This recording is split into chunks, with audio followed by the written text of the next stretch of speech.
ज्येष्ठ मास के कृष्ण पक्ष की एकादशी को अपरा एकादशी, अचला एकादशी के नाम से जाना जाता है। इस बार एकादशी तिथि का आरंभ 2 जून 2024 रविवार को सुबह 5:12 से हो जाएगा, जो कि 2 एवं 3 जून 2024 यानी रविवार सोमवार की रात में 2:47 पर एकादशी तिथि समाप्त हो जाएगी। अतः द्वादशी युक्त शुद्ध हरिवासर एकादशी 3 जून 2024 सोमवार के दिन ही रहेगी। सभी भक्तजनों, माताओं, बहनों, वैष्णव जनों को एकादशी का व्रत 3 जून 2024 सोमवार के दिन ही रखना है एवं एकादशी व्रत का पारणा यानी व्रत खोलने का जो समय है वो 4 जून 2024 मंगलवार की सुबह 5:38 से लेकर के 7:38 के बीच में करना चाहिए। अगले दिन कोई और व्रत हो, जैसे प्रदोष का व्रत है या अन्य कोई भी व्रत है, तो आप फल या फलाहारी वस्तु से, जल से भी व्रत का पारणा कर सकते हैं। भक्तजनों, माताओं, बहनों, सादर जय श्री कृष्ण। हमारे YouTube चैनल में आप सभी का बहुत बहुत स्वागत है। मैं हूं आपके साथ आचार्य धर्मेंद्र शास्त्री। आज हम आप सभी को अपरा एकादशी, अचला एकादशी व्रत कथा सुनाने जा रहे हैं। आप सभी से अनुरोध है कि इस ज्ञानवर्धक कथा को अंत तक सुनिएगा और सुनने के बाद अधिक से अधिक लोगों को शेयर करके पुण्य लाभ भी अवश्य प्राप्त करिएगा। तो सबसे पहले आपको और आपके पूरे परिवार को अपरा एकादशी, अचला एकादशी की बहुत बहुत शुभकामनाएं और बधाइयां। भगवान श्री हरि लक्ष्मी नारायण जी का भरपूर आशीर्वाद आप सभी के जीवन पर सदैव बना रहे। आप सभी सुखी रहें, स्वस्थ रहें, व्यस्त रहें, मस्त रहें, निरंतर उन्नति तथा प्रगति को प्राप्त करते रहें। आपके जीवन में, आपके घर में, परिवार में अपार खुशियां प्राप्त हो। विष्णु एकादशी गीता तुलसी विप्रोधे नवः असारे दुर्ग संसारे षटपदी मुक्तिदायिनी। अर्थात भगवान श्री हरि विष्णु जी का पूजन करना, एकादशी का व्रत रखना, गीता जी का पाठ करना, तुलसी जी का पूजन एवं दर्शन करना, ब्राह्मण देवताओं की सेवा करना, उनको दान करना, उनको भोजन करवाना तथा गौ माता की रक्षा एवं सेवा करना, ये 6 कार्य इस कठिन संसार सागर को पार करने हेतु मुक्तिदायक बताए गए हैं। इस बार कुछ पंचांगों में एकादशी का व्रत 2 जून रविवार को बताया है, वहीं कुछ पंचांगों में 3 जून 2024 सोमवार को बताया है। 2 जून को स्मार्त संप्रदाय के लिए व्रत बताया गया है और 3 जून 2024 सोमवार के दिन वैष्णव जनों के लिए व्रत बताया गया है। यदि आप हमारे मत के अनुसार एकादशी का व्रत रखते हैं तो आपको 3 जून 2024 सोमवार के दिन ही रखना चाहिए, क्योंकि हमारे धर्म ग्रंथों और पुराणों में, शास्त्रों में तथा विष्णु पंचक नामक ग्रंथ में एकादशी के जो नियम बताए गए हैं उनका सभी वैष्णव जनों को पालन करना चाहिए। एकादशी 2 प्रकार की होती है। पहला प्रकार होता है संपूर्णा तथा दूसरा प्रकार होता है विद्धा। संपूर्णा जिस तिथि में केवल एकादशी ही तिथि होती है, अन्य किसी तिथि का उसमें मिश्रण नहीं होता है, उसे संपूर्णा एकादशी के नाम से जाना जाता है। दूसरा होता है विद्धा एकादशी। विद्धा में पुनः 2 प्रकार की एकादशी होती है। एक होती है पूर्व विद्धा एकादशी, दूसरी होती है पराविद्धा एकादशी। पूर्व विद्धा एकादशी 10वीं मिश्रित एकादशी को पूर्व विद्धा एकादशी के नाम से जानते हैं। यदि एकादशी के दिन अरुणोदय काल में यानी सूर्योदय से 1 घंटा 36 मिनट के समय में यदि दशमी का नाम मात्र, अंश मात्र भी रह गया है तो ऐसी एकादशी पूर्व विद्धा दोष से दोष युक्त होने के कारण वर्जित मानी गई है। यह एकादशी दैत्यों का बल बढ़ाने वाली एकादशी है और पुण्यों का नाश करने वाली एकादशी है। पद्म पुराण में वर्णन किया गया है कि वासरम दशमी विधम दैत्यानाम पुष्टिवर्धनम मदीयम नास्ति संदेह सत्यम सत्यम पितामह। 10वीं मिश्रित एकादशी दैत्यों के बल को बढ़ाने वाली एकादशी मानी गई है, इसमें किसी भी प्रकार का कोई संशय नहीं है। और दूसरा प्रकार होता है पराविद्धा। द्वादशी मिश्रित एकादशी को पराविद्धा एकादशी कहते हैं। द्वादशी मिश्रिता ग्राह्य सर्वत्र एकादशी तिथि ही। द्वादशी मिश्रित एकादशी सर्वदा ही ग्रहण करने योग्य है। इसलिए वैष्णव जनों को, भक्त जनों को पराविद्या एकादशी यानी द्वादशी युक्त एकादशी का ही हमेशा व्रत करना चाहिए।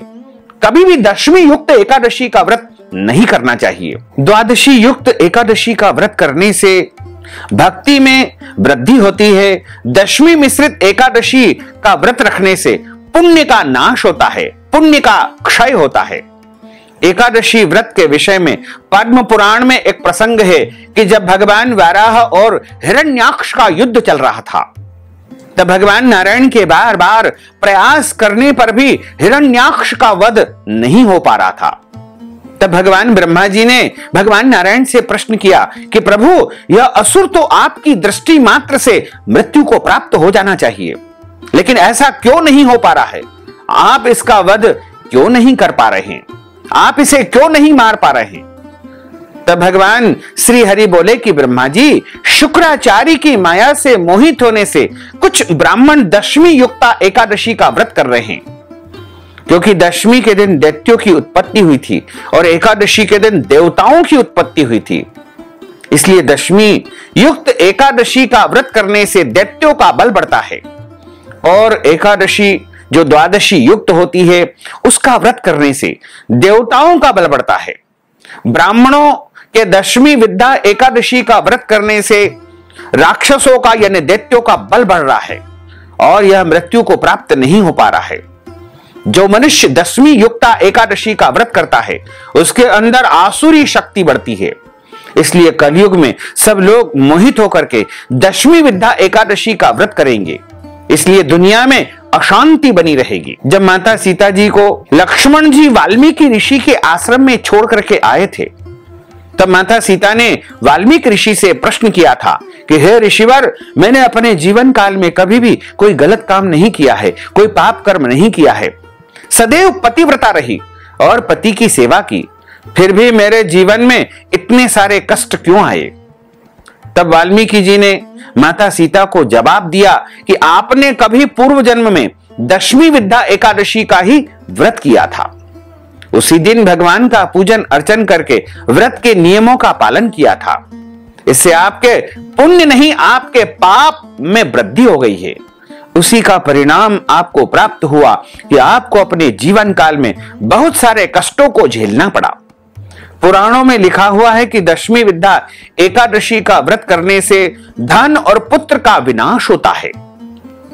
एकादशी दशमी विद्या अशुद्ध आसुरी शक्ति को बढ़ाने वाली है, इसलिए उस दिन एकादशी का व्रत कदापि शास्त्र सम्मत नहीं है।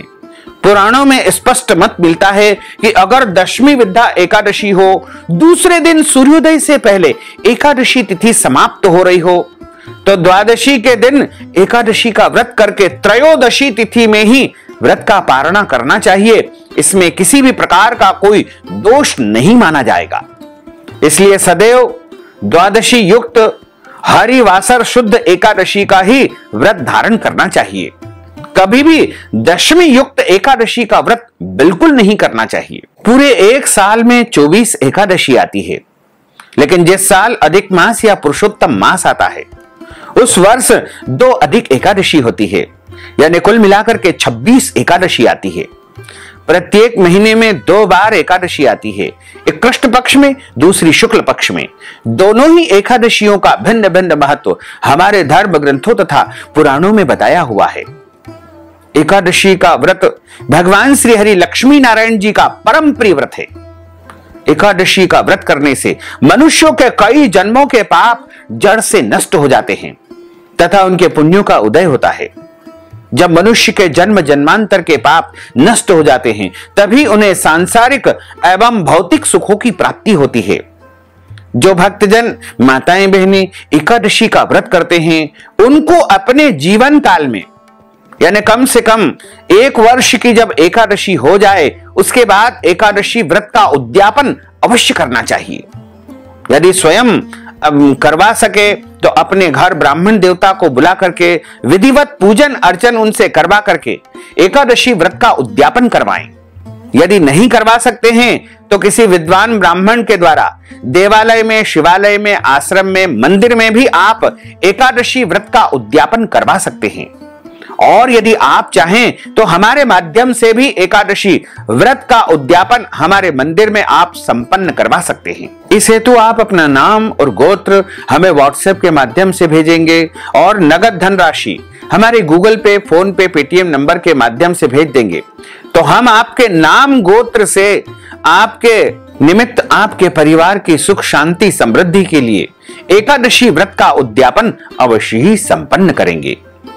जो भक्तजन एकादशी का व्रत करते हैं उनको दशमी तिथि से लेकर के द्वादशी तिथि तक कुछ महत्वपूर्ण नियमों का पालन अनिवार्य रूप से करना चाहिए। लेकिन एक सवाल कई भक्तजनों के दिमाग में आता है कि यदि 2 दिन एकादशी है तो फिर दशमी तिथि के नियमों का पालन कब करना चाहिए।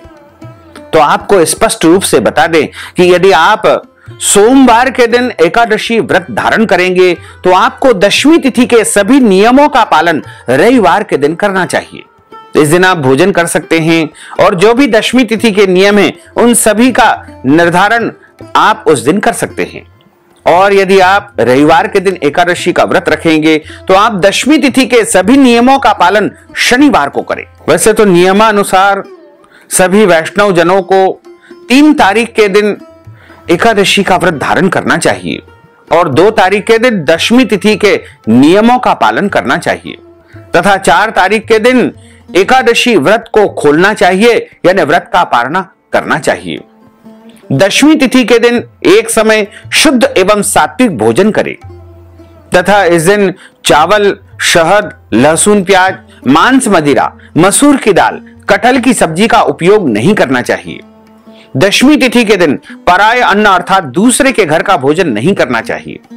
यदि किसी कारणवश करना पड़े तो आप उसके निमित्त नगद धनराशि दान कर देंगे तो उसका दोष नहीं लगेगा। दशमी तिथि के दिन ब्रह्मचर्य व्रत का पालन करना चाहिए। एकादशी के दिन सुबह जल्दी उठ करके स्नान करके पूजा अर्चना करके एकादशी व्रत का संकल्प धारण करना चाहिए। पद्म पुराण के उत्तरखंड के अध्याय 64 में श्लोक नंबर 34 में लिखा हुआ है, एकादश्याम निराहार स्थित्वाहम परेहनि भोक्ष्यामि पुंडरीकाक्ष शरणम में भवाच्युत। हे कमल नयन, हे वासुदेव, हे माधव, हे अच्युत, मैं एकादशी के दिन निराहार रह करके व्रत रख करके दूसरे दिन ही भोजन करूंगा।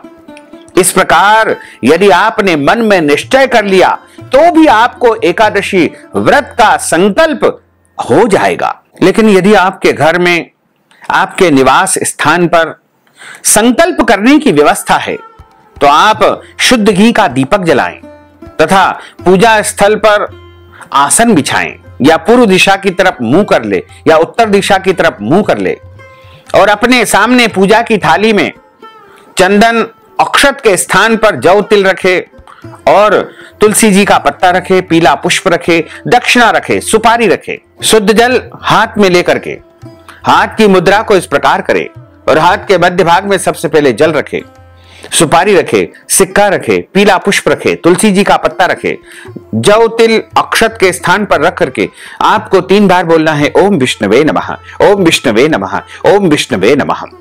ओम तिथिर्विष्णु स्थावारो नक्षत्रम विष्णुरेव च योगश्च करणम विष्णु सर्वं विष्णुमयं जगत। ओम विष्णुर्विष्णुर्विष्णुः श्रीमद्भगवतो महापुरुषस्य विष्णोर आज्ञया प्रवर्तमानस्य अद्य श्री ब्रह्मणोहि द्वितीय प्रार्धे श्री श्वेतवारः कल्पे वैवस्वत्मन्मन्त्रे अष्टाविंशतितमे कलियुगे कलि प्रथम चरणे भूर्लोके भारतवर्षे भरतखंडे जम्बूद्वीपे आर्यावर्तांतर्गत ब्रह्मवर्तेकदेशे अवंतिकायां विशाला क्षेत्रे मध्य प्रदेशे भोपाल मंडलांतर्गते भोपाल नामनि नगरे सम्मत 2081 मासानां मासे पुण्य पवित्र मासे ज्येष्ठ मासे कृष्ण पक्षे अद्यायः एकादश्यायां तदुपरांत द्वादश्यायां पुण्यतिथ्योः सोमवासरान्वितायां अश्विनी दिवस नक्षत्रैः मेष राशिस्ते श्री चंद्रैः वृषभ राशिस्ते श्री सूर्यैः वृषभ राशिस्ते श्री देवराज गुरु शेषेषु ग्रहेषु यथा यथम राशि स्थान स्थितसु एवं ग्रह गुण गण विशेषण विशिष्टायाम शुभ पुण्य तिथौ। आप सब बोलिएगा मम आत्मनः। अपने नाम और गोत्र का यहां पर उच्चारण आपको करना है। यदि आपको अपना गोत्र याद नहीं है तो आप ब्रह्म गोत्र या कश्यप गोत्र भी उच्चारित कर सकते हैं। जो विवाहित माताएं बहनें होती है उनको पति पक्ष का गोत्र उच्चारित करना चाहिए और कुंवारी कन्याओं को पिता पक्ष का यानी पिता का गोत्र उच्चारण करना चाहिए।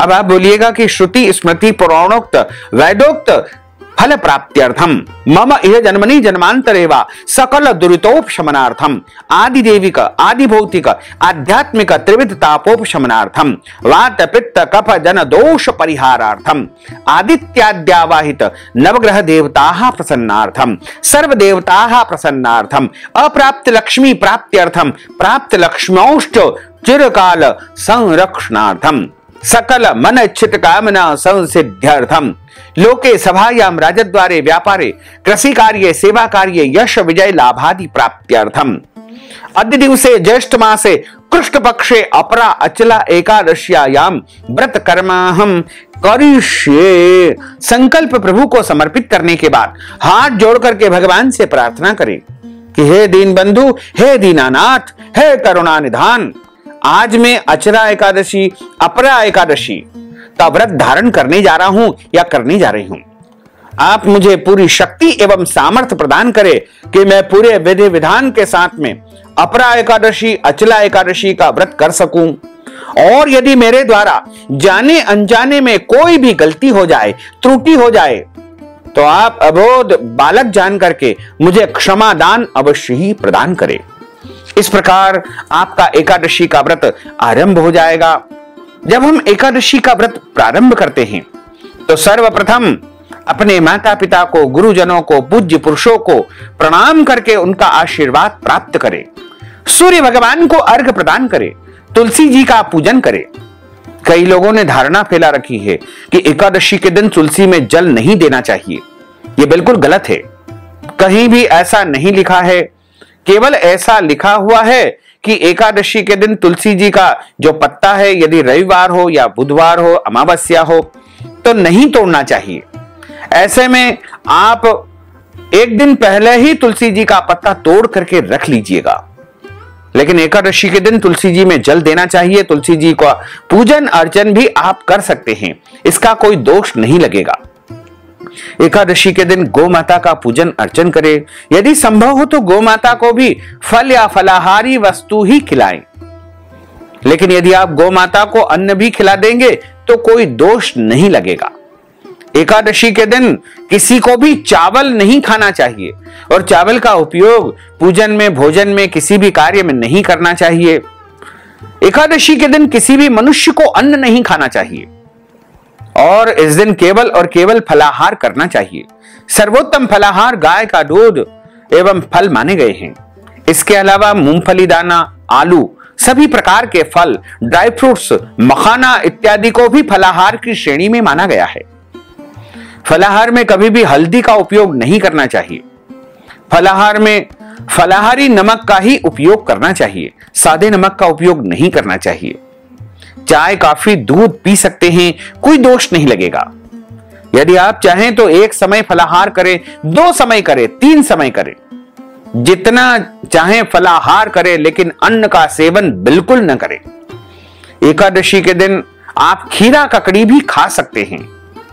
इसके अलावा अन्य सभी प्रकार के जो फल होते हैं वो भी आप उपयोग कर सकते हैं। एकादशी के दिन झूठ न बोले, क्रोध न करे, लड़ाई झगड़ा वाद विवाद बिल्कुल न करे। अपने घर में लहसुन, प्याज, मांस, मदिरा का उपयोग बिल्कुल नहीं करना चाहिए। ब्रह्मचर्य व्रत का पालन करना चाहिए। दाढ़ी कटिंग व शेविंग बिल्कुल न करवाएं। नाखून न काटे। शरीर के अंग के कोई भी बाल काटना या कटवाना वर्जित माना गया है। एकादशी के दिन किसी का भी अपमान या अनादर न करे। दिन में सोना नहीं चाहिए। रात्रि में जागरण करें। पूजन पाठ संपन्न करने के बाद, कथा सुनने के बाद ब्राह्मण को दक्षिणा अवश्य प्रदान करना चाहिए। और यदि आपके घर में ठाकुर जी का विशेष पूजन अर्चन होता हो तो आप उस विधि से पूजन अर्चन करें। यदि नहीं होता है तो एक चौकी के ऊपर पीला या लाल कपड़ा बिछा करके मध्य में भगवान श्री हरि नारायण के कोई भी विग्रह का या मूर्ति का स्थापन करके, जैसे राधा कृष्ण जी का या बाल गोपाल जी का, लड्डू गोपाल जी का, या फिर भगवान राम जी का या लक्ष्मी नारायण जी का पूजन अर्चन करें उनके सीधे हाथ की तरफ गेहूं की ढेरी रख करके तांबा, पीतल या अन्य पवित्र धातु का या मिट्टी का कलश स्थापित करके उसमें आम के पत्ते रख करके, नारियल रख करके कलश का पूजन करें। सर्वप्रथम गौरी गणेश का पूजन अर्चन करें, उसके बाद कलश का पूजन अर्चन करें। उसके पश्चात भगवान श्री हरि नारायण के विग्रह का पूजन अर्चन करके और कथा श्रवण करें। कथा हमेशा ब्राह्मण देवता के मुख से ही सुनना चाहिए, क्योंकि ब्रह्म वाक्य जनार्दन। जब आप ब्राह्मण देवता के मुखारविंद से कथा का श्रवण करेंगे तो आपको श्री हरि नारायण के श्री मुखारविंद से कथा सुनने का पुण्य फल प्राप्त होगा, क्योंकि ब्रह्म वाक्य जनार्दन। और कथा सुनने के बाद ब्राह्मण देवता को यथाशक्ति दान दक्षिणा अवश्य प्रदान करें। और यदि संभव हो तो अगले दिन जब हम व्रत का पारणा करते हैं, उस दिन हमको ब्राह्मण देवता को घर बुला करके भोजन करवाना चाहिए। यदि भोजन नहीं करवा पाते हैं तो ऐसे में आटा, दाल, चावल, सीधा सामग्री का दान करें। और यदि वस्तु भी दान नहीं कर पाते हैं तो आप एकादशी व्रत का पारणा के निमित्त ब्राह्मण देवता को नगद धन राशि भोजन के निमित्त प्रदान करके भी व्रत का पारणा आप कर सकते हैं। एकादशी व्रत का पारणा जब किया जाता है तो उस दिन सुबह जल्दी उठना चाहिए और भगवान का पूजन अर्चन करके मानसिक रूप से संकल्प धारण करें। यदि आप यात्रा में हैं या कहीं बाहर है, कोई व्यवस्था नहीं है पारणा करने की, तो आप केवल जल पीकर भी भगवान का स्मरण करके भी एकादशी व्रत का पारणा कर सकते हैं। एकादशी व्रत का पारणा अगले दिन कोई और व्रत हो, जैसे प्रदोष का व्रत है या मंगलवार अथवा सोमवार का व्रत है, तो ऐसे में आप फल या फलाहारी वस्तु से एकादशी व्रत का पारणा कर सकते हैं। जल से भी आप व्रत का पारणा कर सकते हैं। तुलसी पत्र खाकर भी आप व्रत का पारणा कर सकते हैं। लेकिन ध्यान रखें, तुलसी जी के पत्ते को कभी भी चबाना नहीं चाहिए, गीलना चाहिए, दांत नहीं लगाना चाहिए तुलसी जी के पत्ते को। और एकादशी व्रत का पारणा आप सूखा मेवा, ड्राई फ्रूट्स इत्यादि से भी कर सकते हैं। और यदि अगले दिन कोई और व्रत नहीं है तो आप भोजन से भी, दाल, चावल, रोटी, शुद्ध पवित्र भोजन से भी एकादशी व्रत का पारणा कर सकते हैं। लेकिन ध्यान रखें, एकादशी व्रत का पारणा जिस दिन किया जाता है उस दिन चावल खाने का विशेष विधान है, क्योंकि दशमी और एकादशी 2 दिन तक हम चावल नहीं खाते हैं, यानी देवअन्न चावल का परित्याग करते हैं।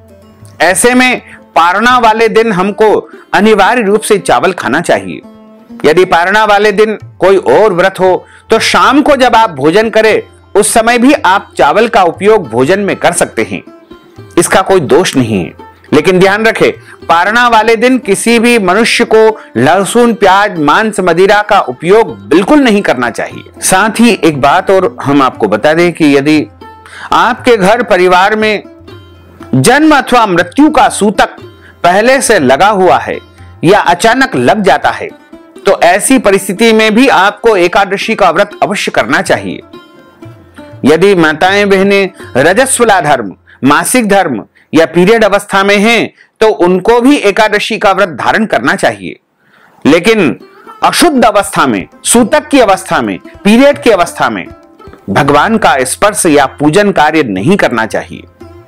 यदि गर्भवती माताएं बहनें एकादशी का व्रत करना चाहती है तो अच्छी प्रकार से फलाहार करके या फलाहारी वस्तु खा करके वो भी एकादशी का व्रत धारण कर सकते हैं, इसमें कोई दोष नहीं है। वैसे तो सभी नियमों का पालन करके एकादशी व्रत को करना चाहिए, लेकिन यदि आपके शरीर में कोई रोग है, कोई पीड़ा है, कोई व्याधि है और आपको दवाई लेनी है तो कोई दोष नहीं लगेगा। दवाई खाने का कोई दोष नहीं लगता है, जल पीने का कोई दोष नहीं लगता है। वैसे तो निर्जला जो एकादशी होती है उस दिन ही आपको निर्जला व्रत करना चाहिए, लेकिन कई भक्तजन श्रद्धा और भक्ति से सभी एकादशियों में या कुछ एकादशियों में निर्जला एकादशी व्रत करते हैं। लेकिन ध्यान रखें, यदि उनका शरीर साथ नहीं देता है तो उनको निर्जला व्रत बिल्कुल नहीं करना चाहिए, क्योंकि मनुष्य का सर्वप्रथम कर्तव्य है अपने शरीर की रक्षा करना। मनुष्य का सर्वप्रथम धर्म होता है अपने शरीर की रक्षा करना, क्योंकि हमारे शरीर में आत्मा के अंदर परमात्मा का निवास है। इसलिए उन परमात्मा का ध्यान रखते हुए, उनकी रक्षा करते हुए हमें व्रत धारण करना चाहिए। बहुत अधिक व्रत उपवास बिल्कुल मत करें। बहुत कठोर उपवास भी नहीं करना चाहिए। यदि एकादशी का व्रत करने में आप समर्थवान नहीं हो तो केवल व्रत कथा भी यदि आप सुन लेंगे तो भी आपको एकादशी व्रत का पूरा पूरा पुण्य प्राप्त होगा। और व्रत कथा सुनने के बाद ब्राह्मण देवता को यथाशक्ति दान दक्षिणा भी यदि आप प्रदान कर देंगे तो भी आपको एकादशी व्रत का पूरा पूरा पुण्य प्राप्त होगा। क्योंकि एकादशी व्रत कथा से भी एकादशी व्रत का पूरा पुण्य प्राप्त हो जाता है। और एकादशी तिथि यदि समाप्त हो जाए तो भी अगले दिन ही व्रत का पारणा करना चाहिए। कई लोग कहते हैं कि एकादशी तिथि तो समाप्त हो गई, फिर हम व्रत खोल सकते हैं। ऐसा बिल्कुल नहीं है। एकादशी का व्रत ब्रह्म मुहूर्त से आरंभ होकर के अगले दिन सूर्योदय तक लगातार जारी रहता है। इस बार अपरा एकादशी, अचला एकादशी का व्रत 3 जून 2024 सोमवार के दिन ही सभी भक्तजनों, माताओं, बहनों को करना चाहिए और अगले दिन ही एकादशी व्रत का पारणा आपको करना है। अब हम आप सभी को अपरा एकादशी, अचला एकादशी की व्रत कथा सुनाने जा रहे हैं। बोलिए श्री लक्ष्मी नारायण भगवान की जय। कथा प्रारंभ करने के पहले गुरुदेव की स्तुति करेंगे और प्रभु से प्रार्थना करेंगे ताकि गुरुदेव की कृपा एवं भगवान का भरपूर आशीर्वाद हमारे ऊपर सदैव बना रहे। गुरुर् ब्रह्मा गुरुर्विष्णु गुरुर्देवो महेश्वरा, गुरुः साक्षात् परब्रह्म तस्मै श्री गुरुवे नमः। श्री अखंड मंडलाकारं व्याप्तं येन चराचरं तत्पदं दर्शितं येन तस्मै श्री गुरुवे नमः। वसुदेव सुतं देवं कंसचाणूरमर्दनं देवकी परमानंदं कृष्णं वंदे जगद्गुरुं। कृष्णाय वासुदेवाय हरये परमात्मने प्रणतः क्लेशनाशाय गोविंदाय नमो नमः। जय जय श्री राधा रमण, जय जय नवल किशोर, जय गोपी चित चोर प्रभु, जय जय माखन चोर। मात मेरी श्री राधिका, पिता मेरे घनश्याम, इन दोनों के चरणन में मेरा बारंबार प्रणाम। मोहिनी मूरत श्याम की वो मन रही समाय, जो मेहंदी के पात में लाली रही समाय। धन यौवन एक दिन उड़ जाएंगे जैसे उड़े कपूर, मन मूरख तू राम भज क्यों चाटे जगधूर। राम कृष्ण दो एक है अंतर नहीं निमेष, इनके नयन गंभीर है उनके चपल विशेष। राधे तू बड़ भागिनी कौन तपस्या कीन, तीन लोक तारण प्रभु सो तेरे अधीन। तन पवित्र सेवा किए धन पवित्र कर दान, मन पवित्र हरि भजन सो होत त्रिविध कल्याण, होत त्रिविध कल्याण। कलयुग केवल नाम आधारा, सुमर सुमर नर उतरहि पारा। सच्चिदानंद रूपाय विश्वोत्पत्त्यादि हेतवे, तापत्रय विनाशाय श्री कृष्णाय वयं नुमः। यं प्रव्रजन्तमनुपेतमपेतु कृत्यं, द्वैपायनो विरह कातर आजुहाव। पुत्रेति तन्मयतया तर्वोऽभिनदोस्तं, सर्वभूत हृदयं मुनिमानतोऽस्मि। बर्ह पीडं नटवर वपुः कर्णयोः कर्णिकारं, बिभ्रद्वास कनक कपीशं वैजयन्तीं च मालां। रन्ध्रान् वेणोर्धर सुधया पूरयन् गोपवृन्दैः, वृन्दारण्यं स्वपदरमणं प्राविशत् गीतिकीर्तिः। फुल्लेन्दीवरकान्तिमिन्दुवदनं बर्हावतंस प्रियं, श्रीवत्साङ्कमुदारकौस्तुभधरं पीताम्बरं सुन्दरं। गोपीनां नयनोत्पलार्चिततनुं गोगोपसङ्घावृतं, गोविंदम कलवेणुवादन परम दिव्यांग भूषणम भजे, दिव्यांग भूषणम भजे। करारविंदेन पदारविंदम मुखारविंदेन विनिवेशयन्तीं वटस्य पत्रस्य पुटेशयानं बालं मुकुंदम मनसा स्मरामि।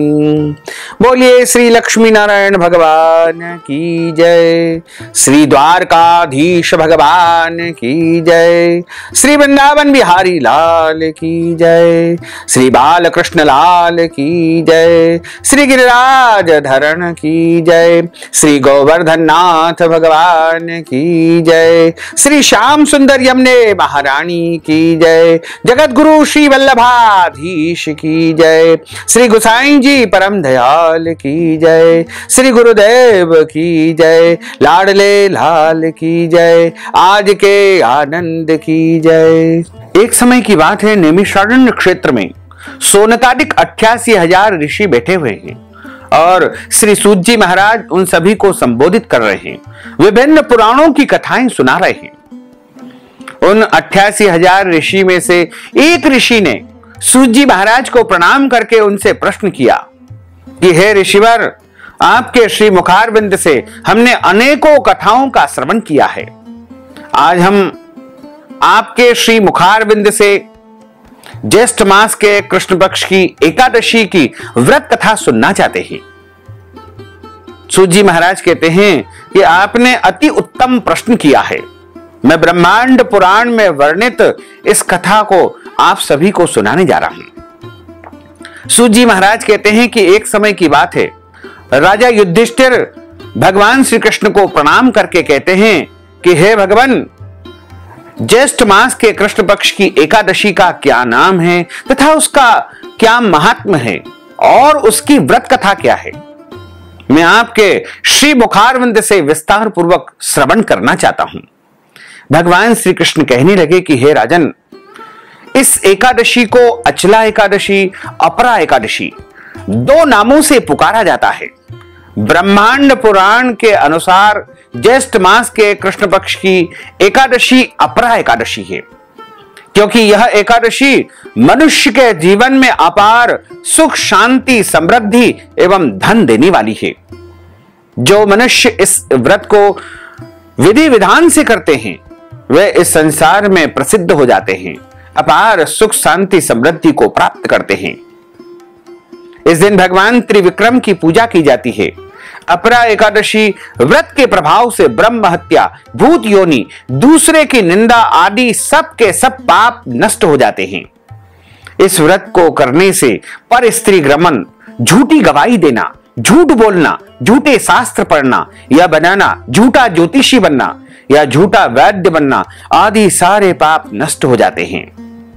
जो क्षत्रिय युद्ध से भाग गए हैं वे नरकगामी होते हैं, परंतु अपरा एकादशी का व्रत करने से वह भी स्वर्ग को प्राप्त हो जाते हैं। जो शिष्य गुरु से दीक्षा ग्रहण करते हैं फिर उनकी निंदा करते हैं वे अवश्य ही नरकगामी होते हैं, वे नरक में पड़ते हैं। मगर अपरा एकादशी व्रत करने से वह भी इस पाप से मुक्त हो जाते हैं। कभी भी अपने गुरु की निंदा नहीं करना चाहिए। जो फल तीनों पुष्कर में कार्तिक पूर्णिमा को स्नान करने से या गंगा तट पर पितरों को पिंडदान करने से प्राप्त होता है, वही फल अपरा एकादशी का व्रत करने से मनुष्य को सहज ही प्राप्त हो जाता है।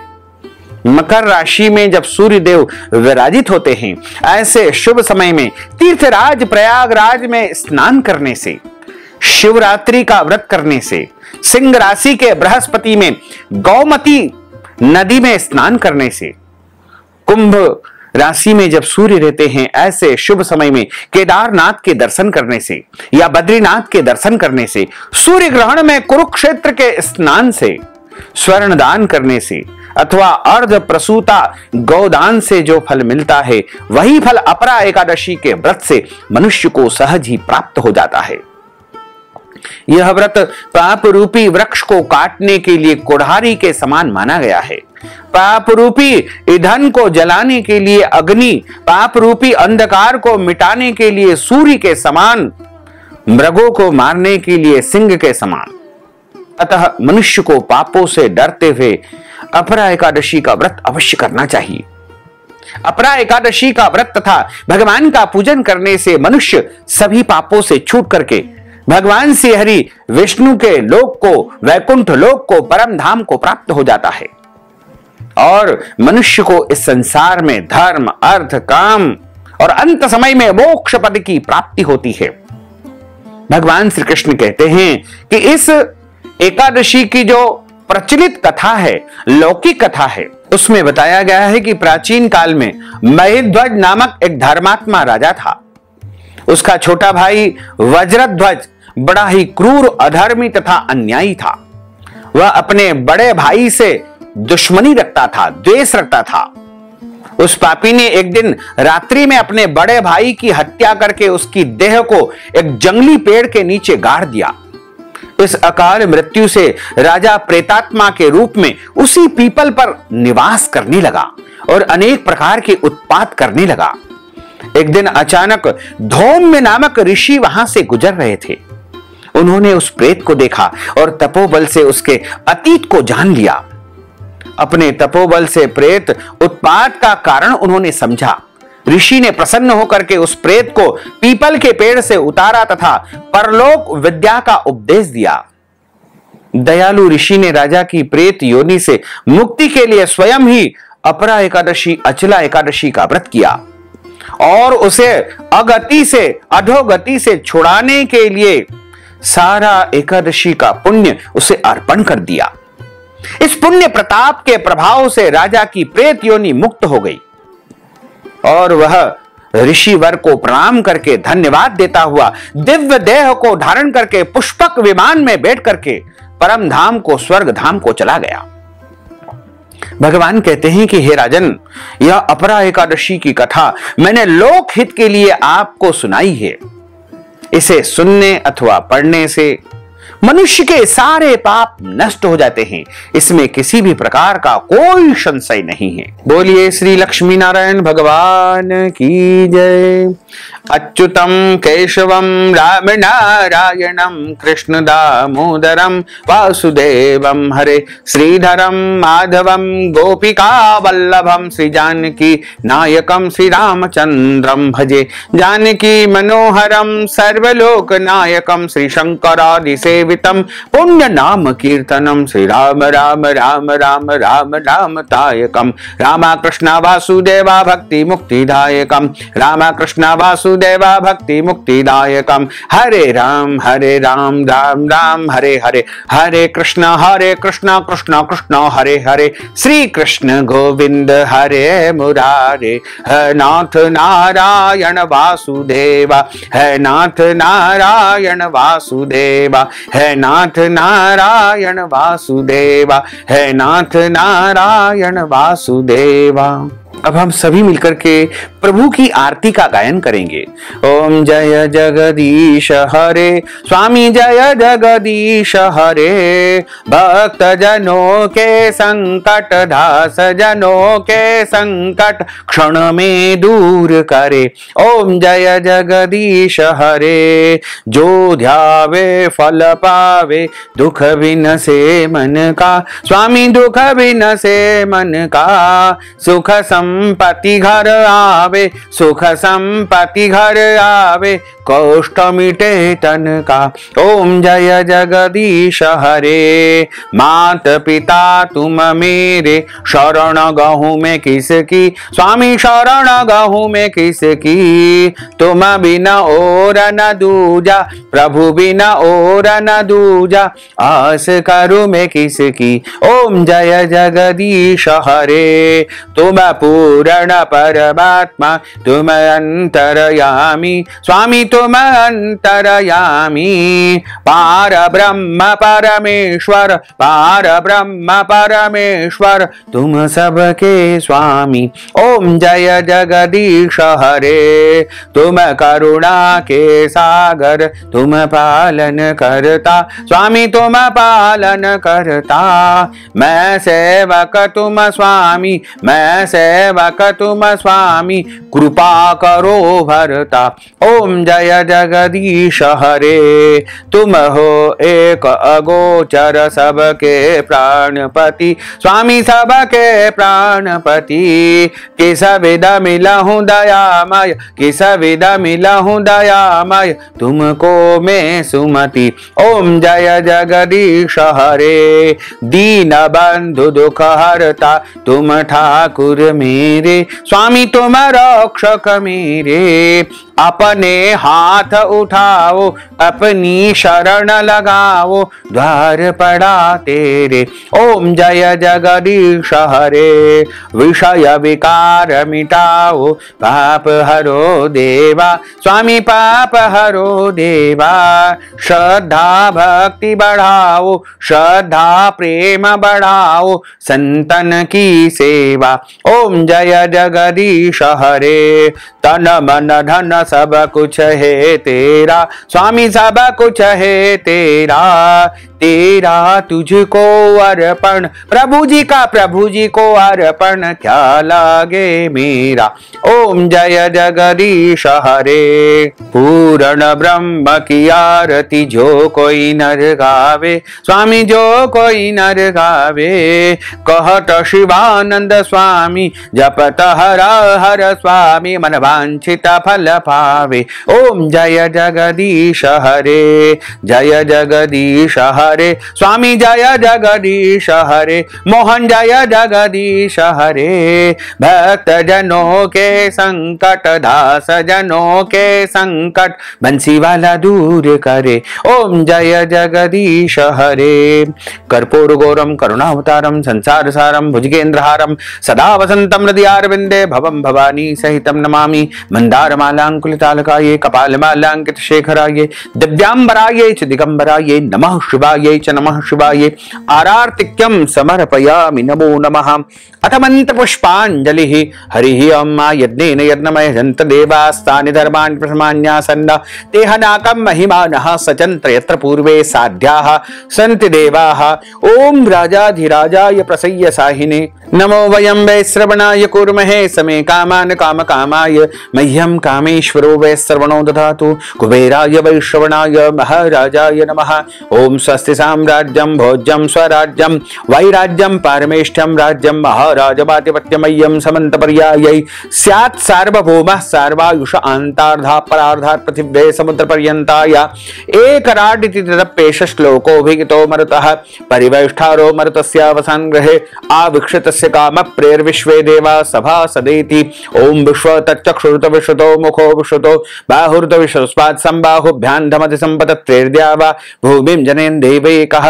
ओम एकदन्ताय विद्महे वक्रतुण्डाय धीमहि तन्नो दन्तिः प्रचोदयात्। आदिशक्ति च विद्महे जगन्माताय धीमहि तन्नो शक्तिः प्रचोदयात्। तत्पुरुषाय विद्महे महादेवाय धीमहि तन्नो रुद्रः प्रचोदयात्। ओम महालक्ष्म्यै च विद्महे विष्णुपत्न्यै च धीमहि तन्नो लक्ष्मीः प्रचोदयात्। ओम नारायणाय विद्महे वासुदेवाय धीमहि तन्नो विष्णुः प्रचोदयात्। ओम क्लीं कृष्णाय विद्महे दामोदराय धीमहि तन्नो श्रीकृष्णः प्रचोदयात्। ओम सांगाय सपरिवाराय सायुधाय सशक्तिकाय सवाहनाय सगणाय भगवते श्री लक्ष्मी नारायण देवताभ्यो नमो नमः। मंत्र पुष्पांजलिं समर्पयामि। नाना सुगंध पुष्पाणि यथा कालोद्भवानि च, पुष्पांजलिं मया दत्तं गृहाण परमेश्वर।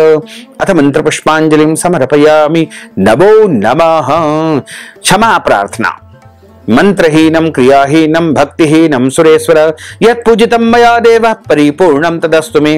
आवाहनं न जानामि विसर्जनं, पूजाञ्च न जानामि। क्षम्यतां परमेश्वर, क्षम्यतां परमेश्वर, क्षम्यतां परमेश्वर। पापोऽहं पापकर्माहं पापात्मा पापसंभव, त्राहि मां पार्वतीनाथ सर्व पाप हरो हर। त्राहि मां लक्ष्मीनाथ सर्व पाप हरो हर, सर्व पाप हरो हर। त्वमेव माताश्च पिता त्वमेव, त्वमेव बन्धुश्च सखा त्वमेव, त्वमेव विद्या द्रविणं त्वमेव, त्वमेव सर्वं मम देव देव, त्वमेव सर्वं मम देव देव। बोलिए गजानंद गणपति भगवान की जय, लक्ष्मी नारायण भगवान की जय, शंकर भगवान की जय, जगदम्बे मात की जय, श्री द्वारकाधीश भगवान की जय, श्री वृंदावन बिहारी लाल की जय, श्री गिरिराज धरण की जय, श्री बालकृष्ण लाल की जय, श्री श्याम सुंदर यमुने महारानी की जय, जगत गुरु श्री वल्लभाधीश की जय, श्री गुसाई जी परम दयाल की जय, श्री गुरुदेव की जय। धर्म की जय हो, अधर्म का नाश हो, प्राणियों में सद्भावना हो, विश्व का कल्याण हो, सनातन धर्म की जय हो, गौ माता की जय हो, नगर बस्ती की जय हो, आज के आनंद की जय हो, कल के आनंद की जय हो, परसों के आनंद की जय हो, बरसों बरसों के आनंद की जय हो। ओम नमः पार्वती पते, हर हर महादेव हर, काल हर, कंटक हर, दुख हर, दारिद्र हर, आनंद की लहर कर। जय जय श्री राधे श्याम। भक्तजनों, माताओं बहनों, यदि आप अपरा एकादशी, अचला एकादशी के निमित्त कथा की दक्षिणा प्रदान करना चाहते हैं, अन्नदान, वस्त्रदान, गौदान या कोई भी दान पुण्य आप करना चाहते हैं, या फिर आप पारणा के निमित्त ब्राह्मण भोजन करवाना चाहते हैं, ब्राह्मणों को अन्नदान देना चाहते हैं, वस्त्र दान देना चाहते हैं, जल कलश का दान देना चाहते हैं, तिल का दान देना चाहते हैं, तो आप अपना नाम और गोत्र हमें व्हाट्सएप के माध्यम से भेजें और इस हेतु नगद धनराशि हमारे गूगल पे, फोन पे, पेटीएम नंबर या अकाउंट नंबर के माध्यम से भेज करके अपरा एकादशी, अचला एकादशी का संपूर्ण पुण्य लाभ प्राप्त कर सकते हैं।